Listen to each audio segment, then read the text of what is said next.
Muramutse uno munsi nashaka mvugane gatoyi n'abantu bibaza ngo kano kazi dukora ngo karoroshe kugira ngo ubwire ikiguzi the price to pay igiciro ikiguzi cyo gusemerera je novuga ko bivanye n'umuntu wariwe ko ari igiciro kinini cyane ikiguzi kinini cyane donc the price to pay ivyo novuga uhomba pana inyungu bikuramo nkabanza kwaza kubwira abantu bibaza ngo umuntu akaca amafaranga cyacare kuri Facebook reka da amafaranga kuri YouTube no kuri Facebook ukoreye minimum wage wompera kurushi ukora minimum wage ico ni kimwe icya kabiri nshatse amafaranga cyangwa ama views sinofata iye direction afashe mbega murabona mbayahaga yakoze video kunagayere canke ya yindi TV ntakibuka uko yitwa nyambara umutamu TV ntiwombaza uribuka muramubona ama views abona benshi cyane so ngomba ama views ngomba amafaranga noja muri je angle irimwo benshi wewe ushaka gushika ahantu ningoga wo koguruzi uduga ruguru canke wo koga uje yoruri so ngiye nkambaye haga ngafata bege yavuze nkaguma ndamushigikira mvugiramo nyene kandi nivyonanira okay ijyana rize mvuze nti ndahengamye nivyonane guhengama jewe dimwe novuga di point of vue pratique ma nivyonanira gusa sinosinzira neza donc nkene ama views nkere amanuzeye no singi no genda ndatera intege SNDD nibo bari benshi nibo nyamwishi wanashaka nta kamaro kuko noja oppose kubera oppose uronka abanywanyi bake par rapport yuko giye mu nzira yabo abantu ninga bajya akese ndavuga amazina abantu bagenda bacira bikondakonda ashaka gusanga abantu bekora mumviriza kubera gusabuze ngo sende oye so nico nashaka kuvuga nta mafaranga nta ma views sico umuntu ari kararondera ariko se nagomba kuja the price ikintu upeya icambere ni abagenzi canke inshuti canke relationships je mbe vyatango muri 2015 je muri 2015 nari mfise opinion ntabwo yari très strong ntabwo yari strong cyane ko sina no mu Burundi ntivyanafectana gatoyi naye ko nibaza yuko nkuru nziza vira situation atazwa kwitoza nubwo hari kuba loophole imurekurira ko muri situation iri fragile iri volatile igukivuye mu ntambara kigifise ibisebe vya kahise ko atakudadika ko atakugizana ikindi kintu cyosubiza inyuma intambwe bari bagezeko comme d'habitude iyo ide nda exprime kuri Facebook cyane hanyuma nsanga abantu b'abagenzi batari bake bamvuye ko benshi cyane bon harimo umwe kwanza ambassadeur ndacara mugenzi ntugira ngo ndakwanka donc baramva ko abayicuti nari mfise batari muri politique canka abandi bayiri mu mugabo tutari twashitse kuri politique ko je baheze imyaka 30 ntakoze ikintu ca politique na kimwe nta mugambo nterereye nta matora ngiyemwo nta poste nimwe nkoze na nicecekeye nikorera twanje donc icambere uruzinga nabagenzi mbo ubu sinobamenya cyane kubera novuye ko ntari mfise abantu benshi mugabo ndaze umuntu umwe nabo nyene ari yizi twagomba kubonana mu gihe ca Christmas aca ibintu byo gukwepa mugabo vyonekaze yo ko yavuga ati bon je shoga guhana n'uyu mugabo azemera guhagarana nawe bo hava bambona hanyuma ngiye Burundi bakamesa je comprends ndamutahura nta gufata risque mon frère tu vas très bien jouer OK donc uraruzinga abagenzi mbo ntaratangura gusemerera ngiye muri Canada ngiye muri USA ngiye muri Australia ndaze ko bonyakira bose o mwenda neutralité ariko ndazi ko arabombona bati uwo muhizi aje gukora muri kino gihugu cyacu uwo mugesera iyo nyanka Burundi so abo narabatakaje batari bake bo nkuko navuze je ndi umuntu ntari tre ntabwo ndibwe n'ugwigwigwigwe ngo ndafise abantu benshi twante ko turavugana duhagingana mugabo baragabanutse même au niveau local kubera justement utamenya uwo muri ko muhuza ivyumviro bo utamenya nushobora kugira nabi navuze ko abantu bashobora gutuma uwundi muntu akagwira nabi hanze ivyo navyo narinzi donc ucugira niyo ntuze ya kabiri consequence ya kabiri ni paranoia donc ugenda urinuba urakebaguza bon je ndi kure cyane mugabo nkubu ndoye nko muri Kenya ndoye nko muri Tanzania ndoye nko mu Rwanda ndoye nko mu Burundi ndoye nko muri kumbura aho Zambia je ne sais pas no genda kebaguzwa ujya muntu ninde nta muntu nobwira ubwo bwoba ejo ntaratangura ibintu byo gusemera ntabwo nari mfise nari libre mugabo no genda kebaguzwa donc uri nko muri South Africa dufate uri nko muri Kenya numva ngo hari mbonera kure muri East African Community, urumva hoho kubikoze izo mbonera kure zishobora kugenda zirakubangamira isi era. Donc harimo paranoia ariko harimo n'umutekano à proprement parler, ko harimo abantu buruka nk'ibujumbura bagaca bavuga ngo wanditse biriya. Mbo icya gatatu bajyana n'ico donc ni liberté, freedom. Mbo je ndafise freedom yo kuja mu bihugu vyose. Passport yanje kwanza indekwa kuja mu bihugu vyinshi ata visa. Mugabo mayinazi igihugu cy'u Burundi. Ejo nakuje Burundi, mugabo no musi ndiko nasemerera sinogenda i Burundi ezema. En fait ntibyoshoboka no basa no wiyahuye.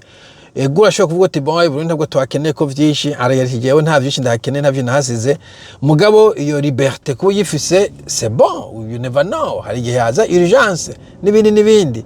Donc ico cyose ubufashe iyo risk. Bo ikindi harimo ikintu cha sinzi ko kwita second hand trauma ukuye ku bandi bantu. Donc ukara abantu bari kubararira, abantu bakwandikira mu message, situation kugira analyse ikaci kwa affecta psychologiquement, kuvuga ngibi bintu vya koma, how did you do this? Mbo iyo utari kuravyumviriza umva ntubimenya, iyo utari kurabisesangura ubica urerembuka. Mugabo iyo ufocusinze ukabishira ko focus, ucusanga bifwa affecta, ucusanga umenga you are living, urikura vekinga, you are living that situation, urikura viva iyo situation bigakwa affecta psychologiquement. Donc niyo ni risque uba uriko urafata. Bon, i risque ya gatatu bien sûr, bon si risque novuga ko cost pana risk. Of course it costs time. Ufata umwanya uriko wumviriza nonsense ajya amajambo dusesangura, ajya amajambo ntako ndasesangura, ntayo nopfa numvirije. Ntaje bono uja kumviza never ariko aravuga, ntaje uja kumviza igano cyo kwambaya haga, to be honest. Donc bijya bintu dans les conditions normales de température et de pression. Nanje shimi ndacyayibuka. Bijya bintu ntavyo nopfa numvirije. Mugo cette fois-ci ni nka torture novuga intellectuelle, kumviriza ibintu mvuga n'ibintu ni dam, mugareka ndavyumviza kugira ngo ndonke ico ndabivuga ko nkebura abantu, ndabereke ko ibi bintu ari amafuti. Urumva I end up kukonsuminga ni nk'ubu je ne sais pas wewe uragenda gukora guhonja itabiri bishe kugira gusubira abantu rino tabiri abishe ntimuri gore sort. Donc ico kintu kibaho cyuko usanga watakaje umwanya mu bintu bitagira akamaro na gatoyi. Ikindi novuga ko kiri ku bantu bose baba producer bakora ama content, hariho burnout aho usanga wakoze cyane bitari bikwiye. Ese tungaje kwera amasaha yiwanje atandukanye n'amasaha yo mu Burundi, uzubona umuntu minuit telefonye ndi ukazi ya telefonye uwunda sika message unda nkurikirana kutanyishuye kutansubije ibintu nk'ivyo. Keshi na keshi ro nk'abana b'abantu hari gihe wumva ukeneye gusatisfazinga naka audience yawe, n'igihe kumbure uwo muntu utamuzi ukumva wo kwishura. Donc ivyo vyose biri mu bintu bigukostinga. Ikindi novuga ni omission zindi nka enga agashavu. Hari umuntu ari kivuga iki wacanze gute, you know? Mbo bamwe bagira babona nyene pour kugira bagushavuze, abanyere kwera bari dam. Aba bantu kumbure tutoganiriye muri ville yere hamwe abantu bataganira kameme kazosanga c'est pas sinzi nk'umupatiri ariko aganira n'umuislamu, mfate nk'akarorero cyangwa umukatu kaganira n'umuislamu gakora kuri internet, buri muntu arandika. Nshatse gutanga akarero ka banana ntagiye uvuga ngo harabo nsuzuguye ibiki. Mugabo kuri internet umuntu wese arandika di n'importe quoi, bashaka kukubwira ngo mpiyo modoka ufise yindungikire ibintu nk'ivyo, kumva I don't want to do this, man. I don't want to deal with these people in real life. Abantu nabo twogiye turahurira anyway. Donc harimo n'akantu kakashavu usanga utero uduza, soit ivyo wumvise, soit ivyo soma, soit ama discussion tuzatugira kuri internet.